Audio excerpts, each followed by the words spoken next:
দক্ষিণ আফ্রিকার বিপক্ষে তীরে এসে তরিনা ডুবালে বেশ কয়েকদিন আগেই সুপার 8 নিশ্চিত হতো বাংলাদেশের। প্রোটিয়াদের কাছে হারে গ্রুপ পর্বের শেষ ম্যাচ অবধি অপেক্ষা করতে হয় শান্তদের। সে ম্যাচে ব্যাটারদের ব্যর্থতায় বড় লক্ষ্য দাঁড় করাতে পারেনি হাথুরু শিষ্যরা।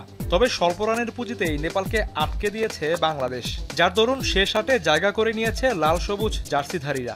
অর্থাৎ চূড়ান্ত হয়ে গেছে সুপার 8-এর পূর্ণাঙ্গ সূচি। গ্রুপ 1-এ বাংলাদেশকে লড়াই করতে হবে অস্ট্রেলিয়া, ভারত, আফগানিস্তানের মতো দলের সাথে। আর গ্রুপ 2-তে আছে ইংল্যান্ড, উইন্ডিজ, দক্ষিণ আফ্রিকা ও যুক্তরাষ্ট্র। অর্থাৎ তুলনামূলক কঠিন গ্রুপেই পড়েছে বাংলাদেশ। বলা যেতে পারে শান্ত সাকিবদের জন্য সুপার 8 বাঁধা টপকানো সহজ হবে না। সেমিফাইনালে ওঠার লড়াই শুরু আগামী 19 জুন। সেদিন মাঠে গড়াবে একটি মাত্র ম্যাচ, যেখানে মাঠে নামবে দক্ষিণ আফ্রিকা ও যুক্তরাষ্ট্র। পরদিনই রয়েছে দুটি ম্যাচ। সেখানে খেলতে দেখা যাবে ভারত, ইংল্যান্ড, উইন্ডিজের মতো ক্রিকেট পরাশক্তিদের। আর 21 জুন নিজেদের প্রথম ম্যাচ খেলবে বাংলাদেশ। প্রতিপক্ষ মাইটি অস্ট্রেলিয়া। সেদিন ইংল্যান্ড, দক্ষিণ আফ্রিকারও লড়াই দেখবে ক্রিকেট বিশ্ব। পরদিনই আবার বাংলাদেশের ম্যাচ। নর্থ সাউন্ডে টাইগারদের মোকাবিলা করতে হবে ভারতের মতো শক্তিশালী দলকে।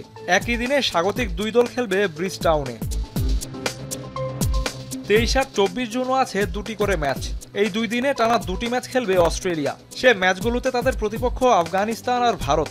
তাছাড়া ইংল্যান্ড, যুক্তরাষ্ট্র, উইন্ডিজ, দক্ষিণ আফ্রিকার ম্যাচও হবে এই দুই দিন।